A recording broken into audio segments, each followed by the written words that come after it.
lukisan itu benda yang diam. Tetapi untuk menikmatinya kita butuh waktu, kita butuh tempo untuk melihatnya. Nah, jembatan antara karya yang diam dengan tempo yang berjalan ini adalah ritme. Itulah yang akan kita pelajari malam ini dalam kuliah konsultasi seni lukis Advance. Ini ada karya Mas Umang Hatma, tidak hanya tempo tetapi berbagai persoalan konsep dan persoalan teknis bisa kita bahas di dalam kelas ini. Baik, sebelumnya kita presensi dulu rekan-rekan yang ada di kampus lukis Painting Explorer, di membership Painting Explorer. Ada mana ini? Nah, ada Mas Mbak Yatika Prawi dari Malaysia, dan udah ada Mas Art for Life ya, Mas Kostrita yang sekarang sudah banyak sekali aktivitas berkeseniannya. Juga ada Mas Umang Hatma yang saat pameran sketsa kompetisi sketsa Painting Explorer hadir ke Jogja. Baik rekan-rekan, apa itu ritme ya? Kita nanti akan melihat ini, terutama karya Mas Umang ini bagaimana dilihat dari ritme, juga karya Mbak Yati ini ya. Selain kita juga akan ngomong deformasi dan teknis ya untuk karyanya Mbak Yati ini. Mbak Yatika Prawi sudah hadir. Halo Pak Denny dan teman-teman. Halo juga Mbak Yati. Terima kasih. Ini Mbak Yati dari Malaysia, di sana sudah jam 9 ya. Berarti sama dengan Mas Umang yang ada di Sulawesi, juga jam 9 malam ya. Ini saya di Jogja sekarang masih jam 8 lebih 4 menit.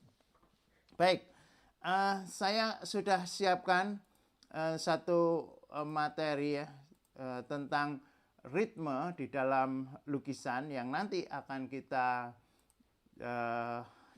aplikasikan, akan kita bedah, akan kita diskusikan karya rekan-rekan ini dengan mode ritme dalam lukisan ini.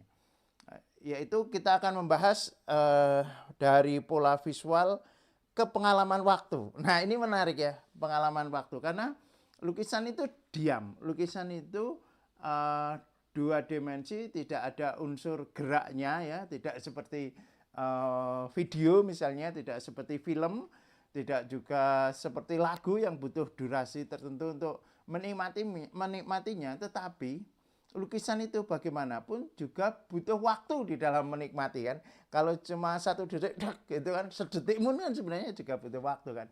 Nah, untuk melihat karya lama-lama ya, untuk melihat suatu lukisan lama itu kan berarti ada sesuatu yang menarik di sana, ada sesuatu yang membuat orang terpesona. Nah, ketika seseorang itu melihat lukisan dari satu sisi ke sisi yang lain, dari satu bidang ke bidang yang lain, itulah kita membahas tentang ritme ya. Kita mulai masuk di dalam ritme agar penonton itu betah berlama-lama di dalam memandang lukisan kita.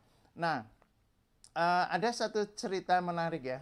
Jadi seorang penjaga museum itu meskipun tidak melihat lukisan, dia tahu lukisan di sebelah mana, lukisan mana yang paling menarik ya gitu. Ini cerita ya.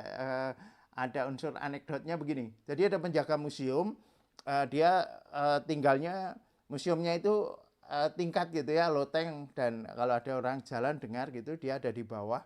Dia tahu lukisan mana yang paling menarik itu dari apa? Dari seberapa lama orang itu berhenti melihat lukisan. Nah, kalau dia dengarkan, oh kok setiap kali jalan di sebelah situ itu kok orang berhenti. Berarti lukisan itu menarik. Lukisan itu bisa dipandang lama-lama sehingga orang yang melihat itu merasa masuk di dalamnya ya. Nah, aliran waktu ini di dalam lukisan itu bisa dimainkan di dalam ritme. Berarti lukisan adalah benda statis, pengalaman melihat lukisan itu berlangsung dalam waktu ya. Kita butuh waktu 1 menit, 2 menit, 3 menit untuk melihat lukisan. Jadi ritme itu mengatur bagaimana mata bergerak dari pojok kiri ke pojok kan, dari pojok kiri bawah ke pojok kanan atas, misalnya seperti itu. Jadi ritme itu ibarat koreografi bagi mata ya, koreografi bagi mata ya. Bagaimana tatanan itu digerak, bentuk itu ditata agar mata itu bisa bergerak mengikuti. Oke. Lalu ritme dalam lukisan adalah apa? Pengulangan. Nah, ini penting ya. Pengulangan dan variasi unsur visual. Tanpa pengulangan nanti tidak ada ritme, dan tanpa variasi ritme itu akan membosankan. Jadi dua hal yang perlu kita beri penekanan adalah pengulangan dan variasi. Nanti ada banyak pertanyaan, Mas Kostrita ya. Mas Kostrita itu menanyakan di grup WA Painting Explorer tentang beberapa hal dari ritme. Nah, nanti dari beberapa hal yang kita pelajari di PowerPoint ini, kita bisa membahas ya. Coba kita lihat dulu pertanyaan Mas D. Kustrita ya, yang ada di grup WA Painting Explorer. Pertanyaannya begini, menarik kan pertanyaannya ya. 1. Ritme dalam seni lukis dapat dimunculkan dari aspek apa saja? Nah, ini nanti kita akan jawab ya. Ritme dari seni lukis itu apa saja toh yang bisa memunculkan? Lalu apakah ritme dalam lukisan bisa merupakan pengulangan? Nah, barusan kan, pengulangan mesti harus ada. Jika sebagian juga bisa merupakan bentuk pengulangan, apakah bisa atau harus dibuat berbeda-beda tetapi dengan benang merah yang sama? Nah, barusan kita sudah melihat ya, ritme itu ada pengulangan dan variasi. Tidak hanya pengulangan tetapi juga variasi. Nanti kita akan melihat beberapa karya seniman-seniman besar, lalu akan kita lihat juga di karya-karya yang ada di kelas seni lukis Advent ini. Misalnya dalam musik ada ritme jazz, pop, rock, blues, dan lain-lain. Tetapi dimainkan oleh musisi atau pemain yang sama, orang yang sama, dan atau alat yang sama. Terakhir, karena kebetulan saya masih ingin di abstrak, apakah boleh atau bisa kemudian seniman menentukan ritmenya sendiri sesuai intuisi, feeling, keinginan, kesadaran personal, tidak berhutang pada masalah eksternal, lebih kepada mengeluarkan yang ingin dikeluarkan. Terima kasih. Baik, ini akan terjawab ya dengan materi ini ya. Nanti kita akan kembali ke sana, kita jelaskan dulu ini ya. Jadi apakah harus pengulangan? Iya, memang ritme itu dasarnya ada pengulangan, tetapi tidak sekedar pengulangan, harus ada variasi. Karena apa? Menciptakan gerak visual. Jadi ritme itu bagaimana gerak visual itu terjadi. Terus mengatur tempo melihat yang di sebelah sini dulu, di sini selama ini, di sini cukup cepat. Nah, misalnya seperti itu ya. Jadi tanpa ritme lukisan akan terasa mati karena tidak ada pergerakan mata yang melihat objek di sana. Lalu ritme dalam lukisan adalah pengulangan dan variasi unsur visual. Nah, tadi kan yang ditanyakan apa saja unsurnya, yang ditanyakan Mas Kes kan, apa saja unsur dari ritme itu? Ya, bisa garis, warna, bentuk, tekstur, cahaya. Jadi semua unsur visual itu bisa digunakan sebagai ritme. Nah, yang menciptakan gerak visual dan pengalaman waktu bagi penonton.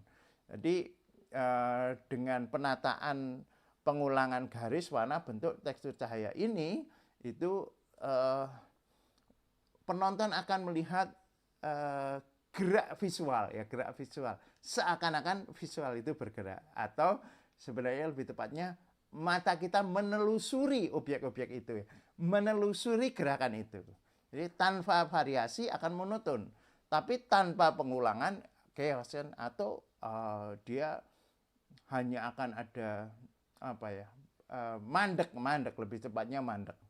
Oke, nah ritme itu berbeda dengan pola ya. Ritme itu berbeda dengan pola.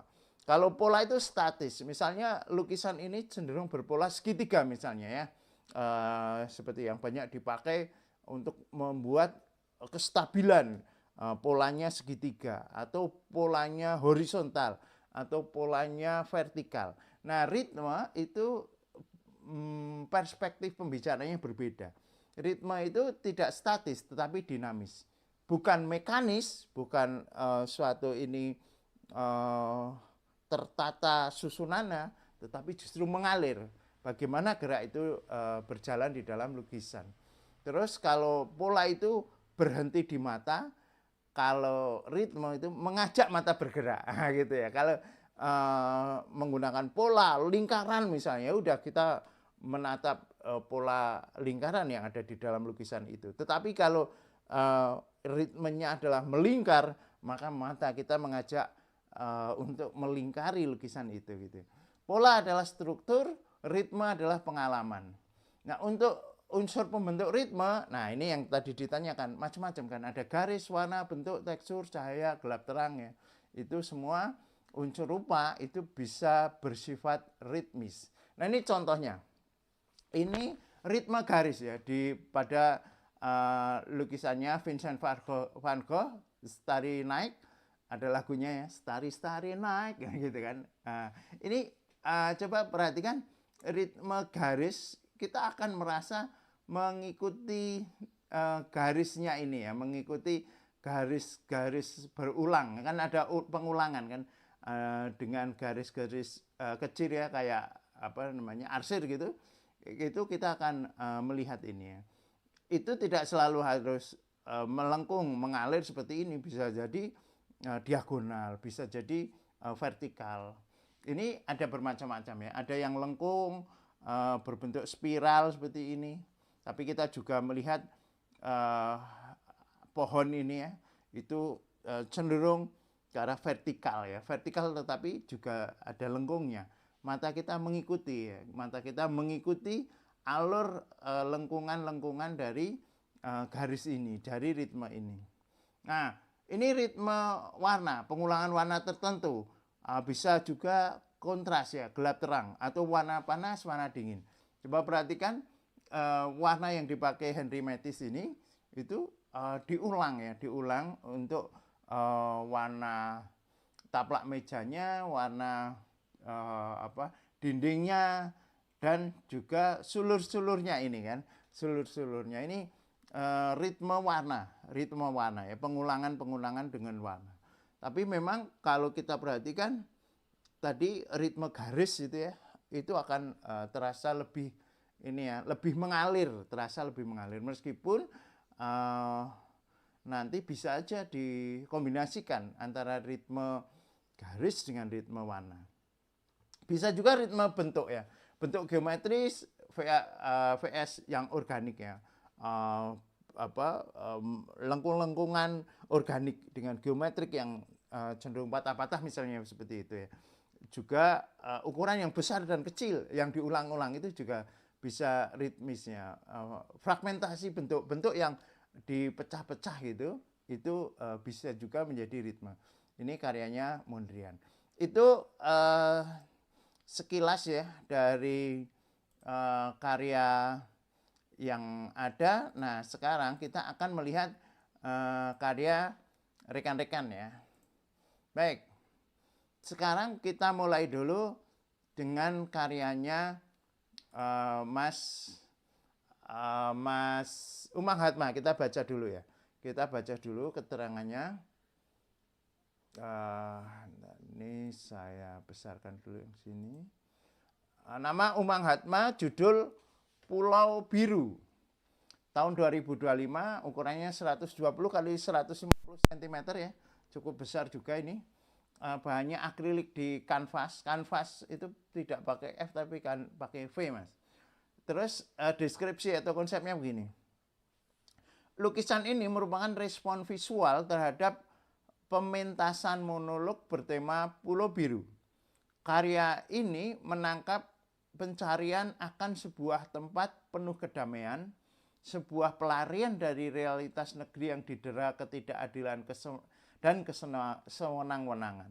Di sini hukum tak lagi menjadi sandaran, melainkan hanya menyisakan keresahan yang bermuara pada kemarahan dan keputusasaan. Di tengah riuh ketidakpastian itu terselip elegi tentang seorang gadis remaja korban kekerasan seksual. Akibat hukum yang gagal memberi perlindungan, ia memilih mengakhiri hidupnya dalam sunyi, meninggalkan luka mendalam bagi keluarga dan noda hitam bagi kemanusiaan. Bagaimana cara membuat ini ya, pertanyaannya, bagaimana cara membuat deskripsi lukisan yang baik untuk kebutuhan pameran? Kalau deskripsi lukisan yang baik itu menceritakan tentang apa yang jadi gini, kalau saya sebelum ke ritme saya jawab ini dulu ya.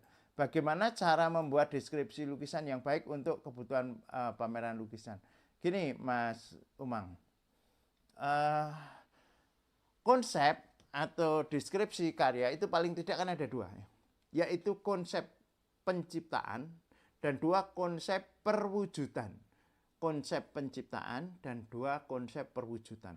Konsep penciptaan itu tentang apa yang mau dilukis. Misalnya tadi Mas Umang menceritakan tentang Pulau Biru, yaitu pulau utopis ya. Dulu ada novel ya yang tentang Pulau Utopia, yaitu pulau yang serba enak gitu ya. Maka sekarang disebut hal seperti itu sebagai dunia utopis ya. Misalnya Pulau Biru itu konsep penciptaannya. Bagaimana Pulau Biru itu akan diwujudkan di dalam lukisan. Nah, yang kedua konsep perwujudan. Konsep perwujudan itu mewujudkan dengan cara apa? Misalnya begini, Pulau Biru tadi diwujudkan dengan bentuk-bentuk yang surrealistik atau diwujudkan dengan bentuk-bentuk yang abstrak. Maka begini, misalnya contoh misalnya langsung ke lukisannya Mas Umang ya. Ini ya. Ini kan tadi, nah ini Pulau Biru misalnya ya. Pulau Biru digambarkan dengan lingkaran, atau bahwa Pulau Biru itu jauh dari dunia ini digambarkan perlu dengan menyeberang mendatanginya perlu dengan cara menyeberang menggunakan perahu layar misalnya seperti itu, atau gadis yang bunuh diri digambarkan dengan figur putih yang tergantung misalnya seperti itu bisa ya. Jadi ada dua unsur ya, unsur konsep penciptaan dan konsep perwujudan. Lalu pertanyaan selanjutnya, apakah perbedaan narasi dan deskripsi pada lukisan? Ini jenis sama ya. Narasi dan deskripsi itu dalam istilah misalnya di dalam kompetisi, di dalam open call itu sama. Biasanya yang disamakan itu deskripsi, narasi, konsep, ide itu relatif sama ya. Jadi boleh diisi dengan cara yang sama. Narasi, deskripsi, konsep itu bisa diisi dengan cara yang sama.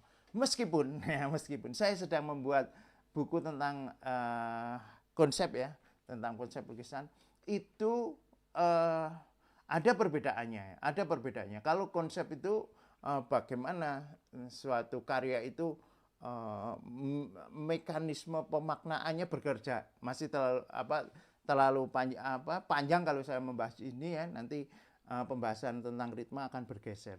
Tapi untuk sementara saya jawab begini, sama Mas, narasi, deskripsi sama, diisi dengan cara yang sama. Apakah sebuah narasi juga diperlukan pada suatu lukisan?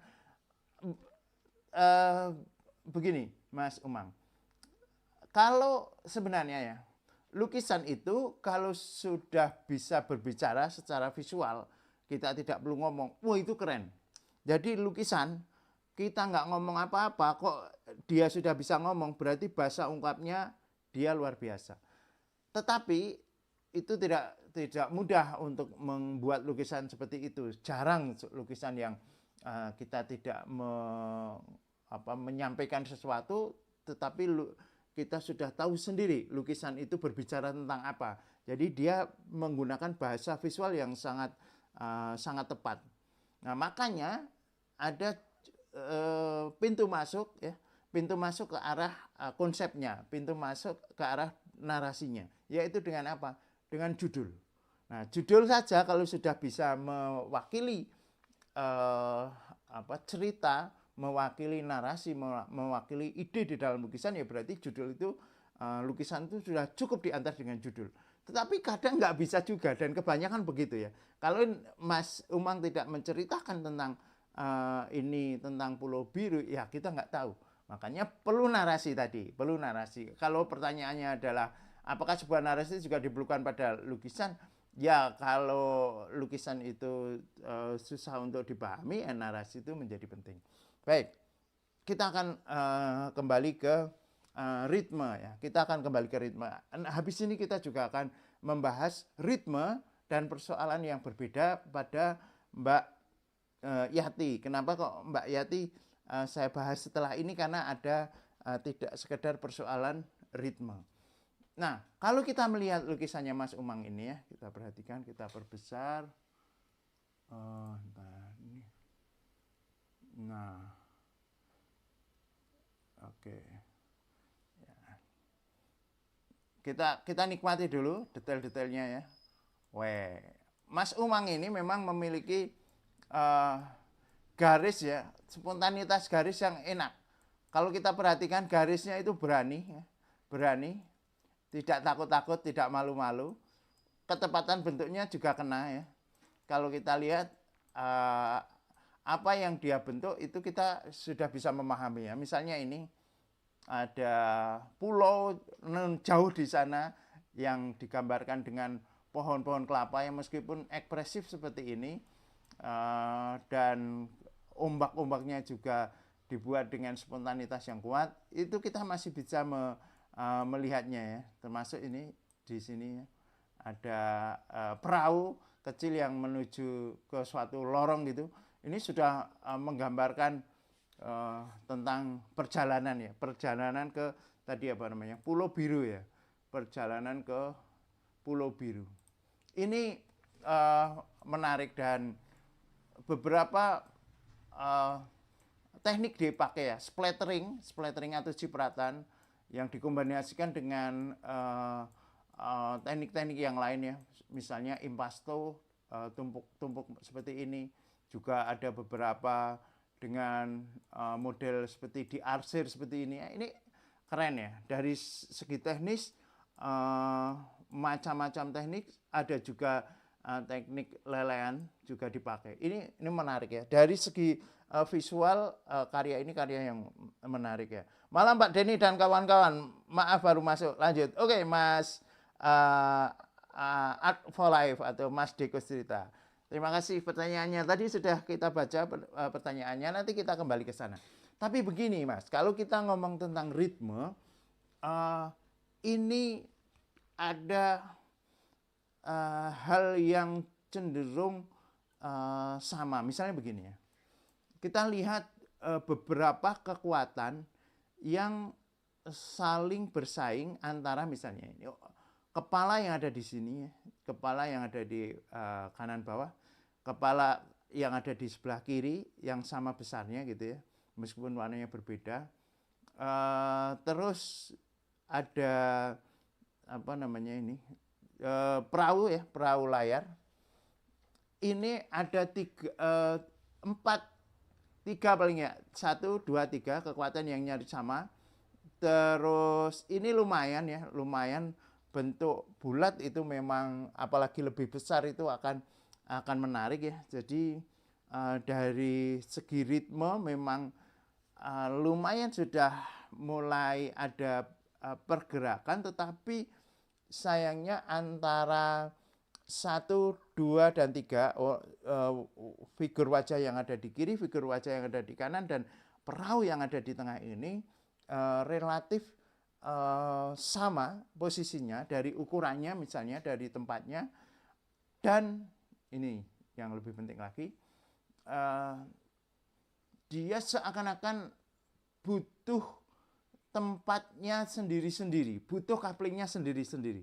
Ini couplingnya si wajah merah, ini couplingnya perahu, ini couplingnya wajah yang di sini, dan ini couplingnya lingkaran ya.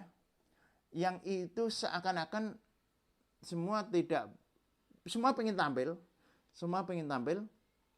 dan semua tidak pengen direcoki. Oke, yang sebelah sini sudah lumayan ya. Ini ada di belakang cipratan ya, ada di belakang cipratan. Sudah lumayan untuk menunjukkan hierarki. Tadi kan ritme itu kan ada perbedaan, ada kesamaan, ada pengulangan ya, pengulangan. Tetapi cenderung besar kecilnya sama, tempatnya juga relatif sama ya. Artinya dia butuh tempat tersendiri, maka dia akan cenderung bersaing. Coba mulai atau coba menggunakan pendekatan yang berbeda. Tidak untuk lukisan ini ya, Mas. Ini begini, Mas Art for Life. Sebagian sudah terjawab pertanyaannya dari saya. Terima kasih. Sama-sama, Mas Kestita. Begini, dalam ritme ini ya, dalam ritme ini kita bisa memberikan level atau memberikan mana yang paling penting dari suatu objek, mana yang paling penting, mana yang diutamakan dan mana pendukungnya. Nah, itu bisa dipakai. Misalnya begini, Mas. Ini apa toh yang paling penting menggambarkan hal ini, yang paling penting menggambarkan Pulau Biru itu apa? Misalnya perjalanan menuju sana. Perjalanan menuju sana itu bisa jadi objek-objek ini ya, bisa jadi misalnya yang paling besar, karena kan tadi ya ritme itu kan ada ukuran dari besar kecil. Kalau di Van Gogh itu kan ada aliran gitu ya. Misalnya yang paling penting itu kapal misalnya. Nah, wajah-wajah ini bisa jadi ada di dalam bagian dari kapal-kapal itu, atau ketika dia membentuk wajahnya itu secara keseluruhan akan membentuk layarnya kapal itu. Nah, misalnya begitu. Jadi tidak selalu harus semua elemennya ditampilkan dengan coupling yang sama porsinya. Nah, gitu. Jadi bisa jadi misalnya ya, ini kapal ini perahunya layarnya besar, terus di dalam layarnya itu ada wajah, misalnya seperti itu. Itu salah satu kemungkinan aja ya, salah satu kemungkinan. Atau begini, Mas Umang ya, coba antara komposisi itu kan bisa atas bawah, depan belakang, jauh dekat. Bisa jadi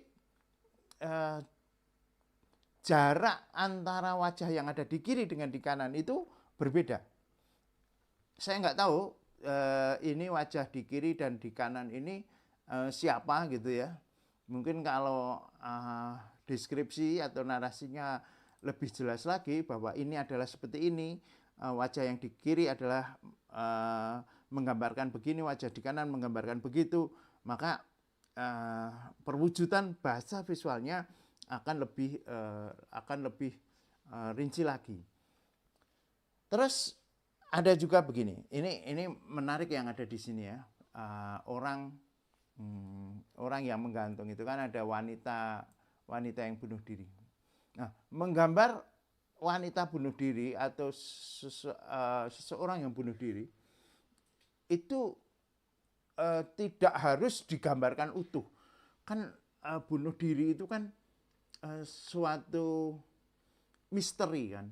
Suatu misteri itu di dalam secara visual ya, di dalam lukisan atau bentuk-bentuk visual yang lain itu seringkali justru tidak digambarkan utuh agar misterinya terasa. Bisa jadi yang digambarkan itu kakinya yang menggantung atau lingkaran tali untuk menggantung itu akan lebih lebih merangsang persepsi seseorang untuk masuk di dalam cerita lukisan itu. Itu untuk Mas Umang ya. Dengan itu kita kembali ke pertanyaan Mas Gustita ya. 1. Ritme dalam seni lukis dapat ditunjukkan dari aspek apa saja? Tadi sudah terjawab ya. Semua unsur visual dapat digunakan untuk ritme. Apakah ritme dalam lukisan bisa merupakan pengulangan? Ya harus ada pengulangan. Jika sebagian juga bisa berupa bentuk pengulangan, apakah bisa atau harus dibuat berbeda-beda tapi dengan benang merah yang sama? Iya, ada pengulangan dan ada perbedaan, ada dinamika. Misalnya dalam musik ada ritme jazz, pop, rock, dimainkan. Oke, ini perumpamaan Mas Gus. Yang ketiga, terakhir, karena kebetulan saya masih ingin abstrak, apakah boleh bisa kemudian seniman menentukan ritmenya sendiri? Ya memang harus ditentukan oleh senimannya ya. Ritme ditentukan oleh senimannya. Semakin unik ritmenya tentu semakin baiknya. Sesuai intuisi, feeling, keinginan, kesadaran personal, tidak bergantung pada masalah eksternal, lebih kepada mengeluarkan yang ingin dikeluarkan. Oke, saya tunggu keluarannya Mas Gus Tritai. Oke, siap Pak. Terima kasih Pak. Oke rekan-rekan, itu kelas kita malam ini ya. Saya tunggu karya-karya selanjutnya. Mbak Yati teruskan aja ya, nggak usah pedulikan sekali. Pokoknya wis dirampungke dulu dan besok bisa disubmit lagi karya itu atau karya yang lain. Terserah monggo mau yang mana. Oke, saya tunggu karya selanjutnya di Painting Explorer. Mari kita eksplorasi.